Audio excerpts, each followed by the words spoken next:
What's good, people? Welcome to my channel. My name's JP. So today I'll be doing a story time um, about what happened to me when I went to my country in 2012, 13 times, where someone tried to kill me.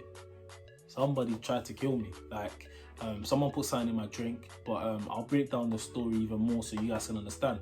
I actually came back from my country a few days ago as well. I had an amazing holiday. I would encourage everyone to go to the best country in the world, the Ivory Coast. You get me? Lovely settings, lovely settings. You will see. I'll put just our beach, so you lot can just see our beach to see how clean and beautiful it is.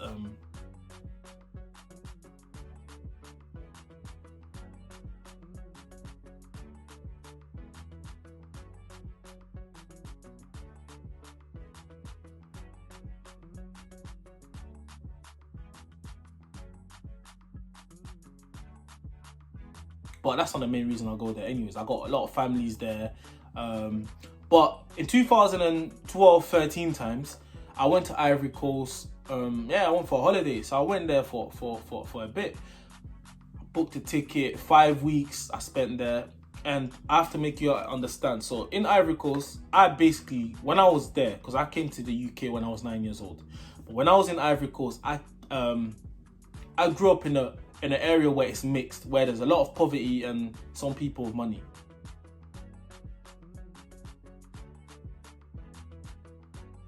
Like my granddad, rest in peace to him, he's someone that did very well for himself, but he had houses all over the country. But where his main house was for his children and his grandchildren was in that area where it's mixed. Again, like I said, there's a lot of poverty around and there's some people with money. So we lived in an area where there's a lot of poverty, but he was like that guy that had the money. So yeah, he bought a house there and a lot of rooms and everything. So this is where I grew up. So I know a lot of people there. Most of my family's there. But yeah. But in 2013, today we've got houses. Again, there's houses in the posh parts, which we also have houses there, but it's boring. If you're gonna stay there, there's nothing to do, especially if you're going on holiday. If I was to live in Ivory Coast, I could live in a posh part because you live there now. Like it's like in the UK, you wanna live in a nice area where it's nice and quiet, where you can have your family and everything. But if you're going on holiday, for example, you're not trying to go in a place where you're basically just in a nice house and not doing anything, you understand?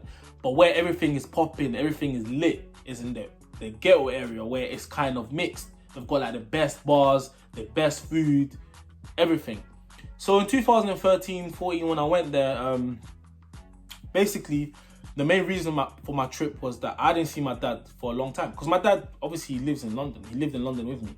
But he went back to Ivory Coast and a war broke out in our country with presidents. Anyone that knows about that, research it. Basically, 2011, something happened where there was an election and two presidents went at each other because they didn't believe the votes. They thought that the votes were corrupted, so it ended up breaking out a war, and a lot of people, unfortunately, were assassinated. So my dad ended up going on holiday during that period and he couldn't come back and he lost a lot of documents, so he had a lot of problems, so he kind of overstayed.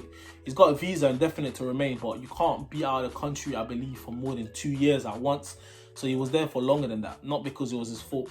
Obviously he's back in the UK now, he's managed to overcome all that situation. But in 2013 he was basically living there now, and he got a house in like a nice part. He started renting a house there, and so I'll be going back and forth anyways, to where I grew up and where my dad got a new house now. So yeah, I was enjoying myself. I went out so much. Literally, I would say, remember my holiday was for 5 weeks, but I would say I went to party. I partied basically Monday to Sunday for like a whole 2 weeks non-stop. Like literally every night it became the same thing. I'll go, I'll wake up, eat, in the afternoon play football, in the evening I'll go party.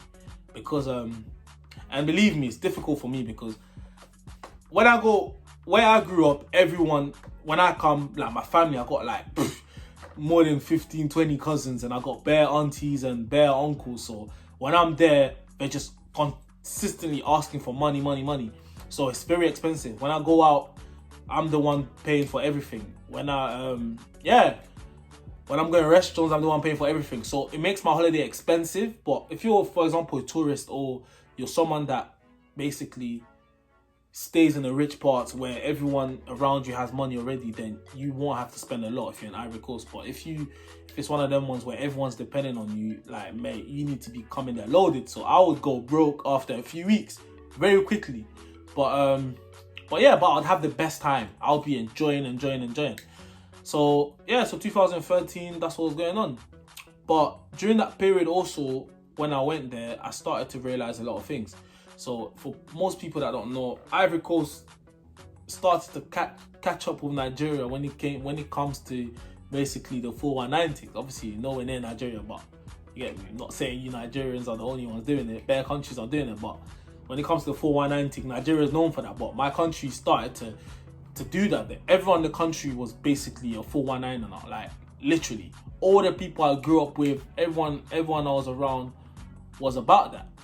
And so I started to see different. I started to see how people move, basically. Because remember, I grew up in an area where I know everyone. Everyone knows me in my area. And obviously, I have a good heart. I was always the one paying for things and everything. But when these people started doing the 419 and things like that, and they started to make some money out of it, then you start seeing everyone's true colors. Like, you see them start stunning on you. Like, you see them moving a bit different with you. See them having a bit of attitude. So that's what happened during that period. So I started to basically just walk around with people that I trust. You understand? But sometimes some of the people I grew up with would invite themselves. For example, when I go to where my granddad lived, I would have like my cousins and my uncles. I'll tell them, listen, tonight we're gonna go out and we're gonna go party tonight. So what would happen is they might have some of their friends that are around there, and they would invite themselves to my motive. And these are people where I don't really F with like that. You understand? Like, I'm cool with, I can say hello to you, but I don't go parties with them. They've never invited me to anything. And these are people I've seen with my own eyes partying left, right, center. People that I've bought things for every single time. That whenever they get a little bit of money, they'll just disappear. You'll catch them at some motives, and then they'll try to act all weird and stuff. But so it was that kind of vibe where sometimes some people would invite themselves. So I started to move differently. So I'll just always make sure I'm with like a couple of my cousins and a couple of my friends. You understand? And that helped me a lot as well, because it means I didn't have to spend that much. Because remember, before I had like 12, 15 people walking around me, and I'm the one basically buying drinks for everyone. I'm the one buying food for everyone. But I started to see the true colors of people, and so I started keeping my distance. Now what happens is, normally when I'm about to come back now to London, like the last night or couple nights before, if it's on the weekend especially, I would have a big, basically I'll go celebrate big. So I'll go to a bar, one of the best bars around that area, and we would get waved, and then but what happened is, so I started to invite people individually now. And again, remember that I've said I only spoke to a few people now. I only started inviting only a limited amount of people now, because I saw the true colors of certain people. So I went to like friends, families, and I'll be like, listen, this is obviously my last Saturday here. I'm gonna celebrate because I'm going back soon, couple of days. So told them the location, everything. And couple nights before I'm supposed to depart to depart for London. So I have a big show. I'm getting drunk. And remember, in Africa, especially in Ivory Coast, normally I never make this mistake of leaving my drink there. Like, never ever. What I would even do sometimes is, if I get up and go toilet, even if I've got two people that I trust that are there watching over my drink, I would come and I'll pour that drink into like a bucket, and then I'll get a new glass. But that last show, I was too excited. And then guess what? I had a lot of people that day, obviously, because it's a big batch. So I had all my cousins there with me in that bar, all my uncles. But then when I started getting waved, I started to notice there's a few people from my area that are there, but I'm already excited, so I don't care. I don't pay attention to it. But these are people I don't really want to be there. But this is Africa, mate. You don't want people to think you've got attitude and things like that. So I just I was cool with it. You understand?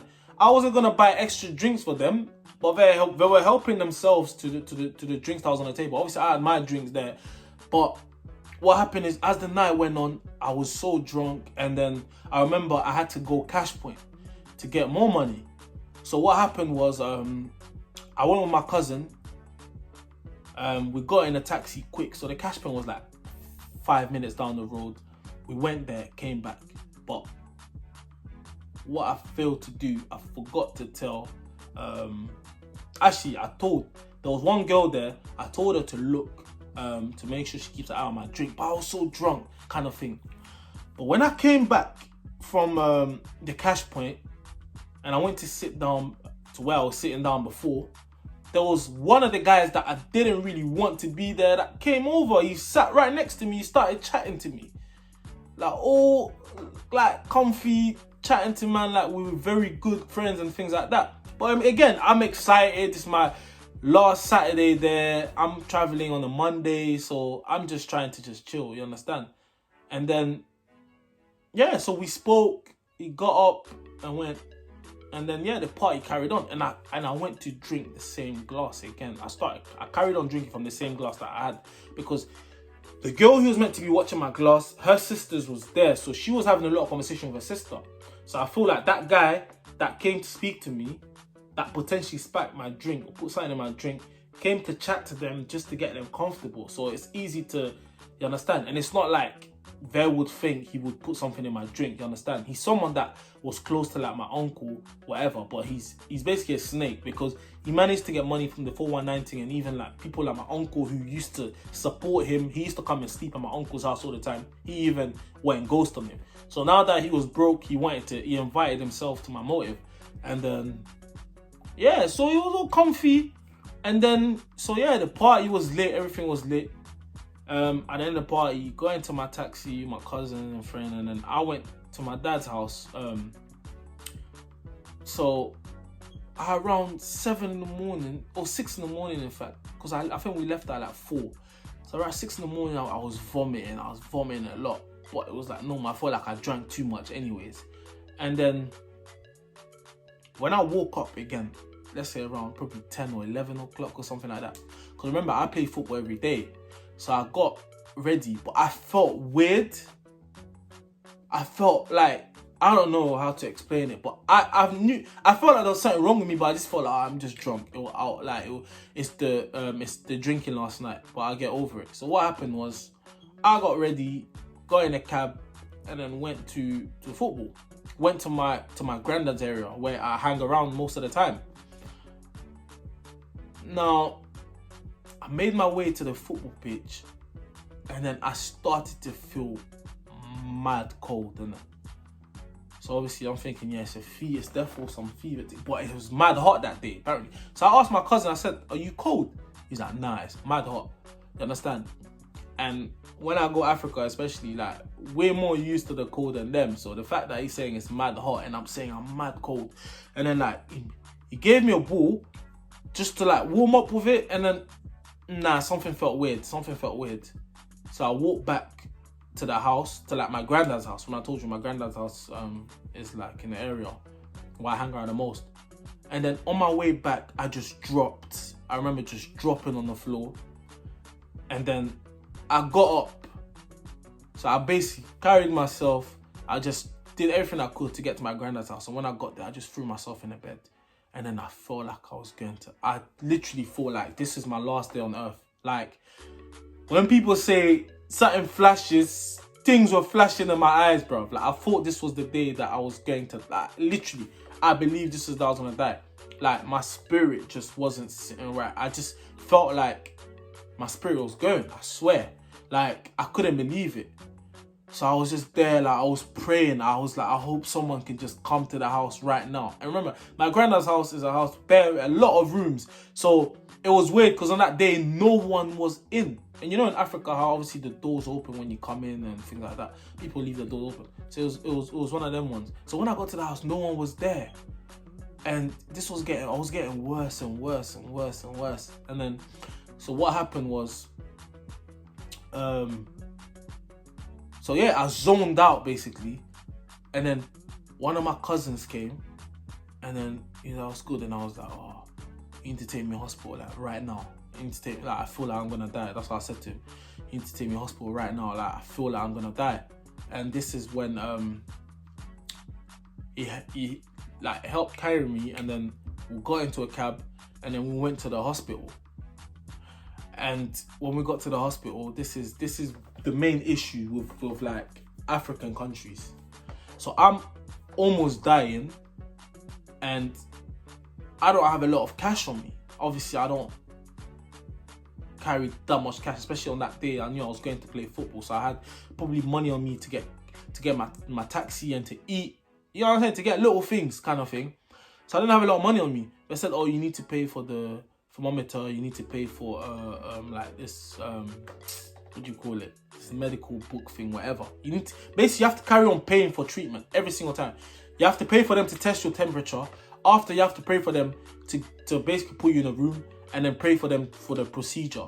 So I've never trusted the medical care in like my country, point blank period, because I'll tell you guys why after. But so basically I'm there waiting. I feel like I'm about to die. My dad now, he got a place like a bit further out from near where I was. So they've called my dad. So now the doctors are waiting for my dad to arrive so they can pay for the things. Because obviously, and even like the rooms that they'll put you in, if you want one with aircon, you need to pay for that. Like, it's more expensive. And you're basically paying on a daily basis. So what happened was, so my dad paid for the thing, and I had to spend a night in the hospital. So they injected me with something, and the next day they said I can go. But inside of me, I still felt the same. I didn't feel any better. I just felt drowsy. I just felt like this can't be happening. Especially when the same evening, I'm supposed to be flying back to London. So when we got to my dad's house, like, we prayed, we did like everything. Like, I told my dad, I said, Dad, I don't think I can travel. I feel like I'm going to literally die. I don't feel well at all. It was like, you have to go, man. If you don't go, like, this could be a problem. Like, you understand? Right now, we're going through a situation now. If you don't go, this could be an issue. So he's like, we'll pray, man. Just go. Understand? So my dad and I prayed. Like, his wife prayed with me. Everyone prayed. And then, I went to the airport. Like, literally, I felt like I was so fragile. Like, in like a couple of days, if you see how much weight I lost, I knew something wasn't right. So I took Brussels Airline. So I go on my flight, and I get to Belgium. So I think I got to Belgium at like maybe 9 o'clock or something like that. And I feel like I think I got to Belgium at like 6. Yeah, I got to Belgium at like 6 o'clock in the morning. And my flight was in like a couple hours to London. But when I got to Belgium, I conked out. Like, literally, I couldn't move. I conked out inside the airport, and I missed my flight. And as you can imagine, I was panicking. I was like, oh my gosh, I'm so unwell. I couldn't wait to get to London because I wanted to go to hospital here, so they can check what was wrong with me. And yeah, when I got to Belgium, I missed my flight. I spoke to them. I said, I'm ill. Like, I don't have money to buy another ticket right now. They said, we'll try and find you a flight, but it's not now. And then they said they'll tell me when the time comes. So a few hours later, they told me that the next flight is on a Friday. So it was like, actually, yeah. So yeah, so I remember I did 3 nights, 3 days, in fact, 3 nights in Belgium, inside the airport, where I was sleeping on like some chair. And I was ill. I was vomiting, like, literally every other hour. I was going to the toilet. Like, can you imagine someone that feels like he's about to die? He's stuck in the airport because he's missed his flight, and they're telling me my next flight is 3 days later. 3 days later, can you imagine? So I stayed inside the airport for 3 days, and then when I got to London, at the time I remember my boy Orlando, big up Orlando, he came to did he even come and get me? I don't even think he came to get me, but he came to box me at my yard when I arrived, innit? And he will testify, like, I was ill, I was vomiting. Basically, this thing that they injected me with in Ivory Coast gave me a reaction where I was vomiting like every couple hours I was vomiting. I was weak. I was so weak, like literally. And the worst thing about it, when I got to London, I didn't even have the energy to go to hospital. Like, so obviously I felt like I got a couple things from the pharmacy, and it took me actually a whole month for me to fully kind of like recover. A whole month. And like I told you, my boy Orlando will tell you this. He will testify that this story is 100% the truth, because at that time he was the one I was bailing. I said, bro, I can't even get up to go shops. I can't even, like, I was literally in my living room. Like, I was not even in my bedroom. I was staying in my living room. I was depressed. I was like, I lost so much weight. I thought like there was something wrong with me. And then I realized where the problem stems from. And that's when I realized this guy, this pagan, this hater, put something in my drink. Because I started to think, what could be the... Because being drunk has never got anyone that I know in this situation. And it's not like I'd been drunk worse than that. I wasn't overly drunk. I drank a few, but I realized I started to kind of get like flashbacks. And I was like, why did my man move to my seat? Like, literally as soon as I left to go. It's not like... During the whole time when I was there, before I left to go bank, he never came to speak to me, to sit next to me. All of a sudden I go for like 5 minutes, I come back, he's sitting on my seat. And then I make the mistake of drinking the drink. And then I see how he was looking at me. Like, I started to basically put two and two, and I realized like, yeah, this guy put something in my drink. It's not like I can prove it or anything like that, because at the time when I was in Ivory, I was just focused on my recovery. But it's only on the, like, when I came back, I started to analyze everything, and I was like, wow, this guy actually tried to kill me. I don't know what he put in my drink, but remember I told you I was ill for a month. Like, I lost weight, like a lot of weight. And by God's grace, I survived to see. That's why now, when I go there, I'm very careful. Like, I don't move like before. Like, it's really restricted. When I go out now, I go out with like my people only, not like my former friends, or not even friends, people I grew up with back in the days. That doesn't matter anymore, because people become jealous of you. People become your enemy for no reason, because of jealousy. So when I go now to Ivory Coast, I just move different. Now things are different because anyway, my dad's back in London, but he bought a house, like a nice big house in like a posh part of Ivory Coast. So I have to kind of, when I went on holiday recently, I had to commute a lot. Like, it was a lot of money, but whenever I went out, I try not to even club a lot anyways. And I didn't really club that much. Probably went a few times, maybe 3 times max. And I celebrated the day before I came back to London, but it was literally like my uncle, my cousin, and a couple of my brethren, and that was it. I kept it like that, and I made sure I went somewhere far away from where I grew up, so that people can't just invite themselves and just walk up to your table and sit down, and you can't, because you're not really gonna tell them like, what are you doing, you understand? Because at the end of the day, it's not like you've got beef with them. It's just that I know that these people are snaky, but you don't wanna.